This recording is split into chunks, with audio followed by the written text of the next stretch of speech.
கன்னிராசிக்கு மிக மகிழ்ச்சியான வருஷம். ராசிக்கு 7ஆம் இடத்திற்கு அதிபதியான அந்த குரு பகவான் வந்து 11ஆம் இடத்துல அப்படி உட்கார போறார். உச்சமாக போறார். தொட்ட விஷயமெல்லாம் வெற்றி. அது வந்து அந்த 7ஆம் இடத்திற்குரிய அதிபதி உச்சமாகிறாருனாலே கல்யாண விஷயம் கூடி வந்துருமே. ஃபாரின் ஆப்பர்ச்சுனிட்டி உங்களுக்கு கிடைச்சிருமே.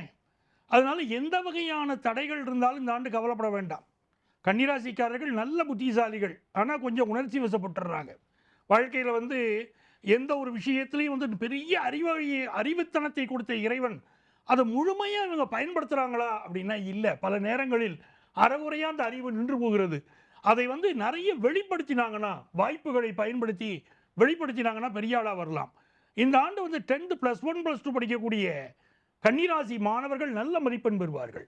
பல கன்னிராசிக்காரங்க இந்த ஆண்டு சொந்த வீடு கட்டுவாங்க. கண்டிப்பா கார் வாங்குவாங்க. அது சந்தேகமே இல்லை.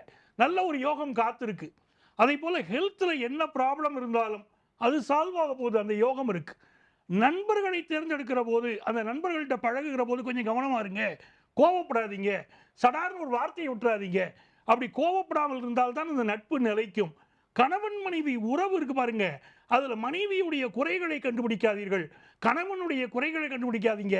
அனுசரிச்சு போங்க. வாழ்க்கை ரொம்ப நல்லா இருக்கும்.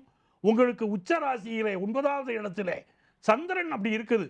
அதாவது கன்னிக்கு 9ஆம் இடத்திலே சந்திரன் உச்சமாக இருப்பது உங்களுடைய வாழ்க்கையில உங்களுக்கு மிகப்பெரிய உச்சத்தை கொண்டு வந்து தரப்போகிறது. இது நல்ல காலகட்டம்.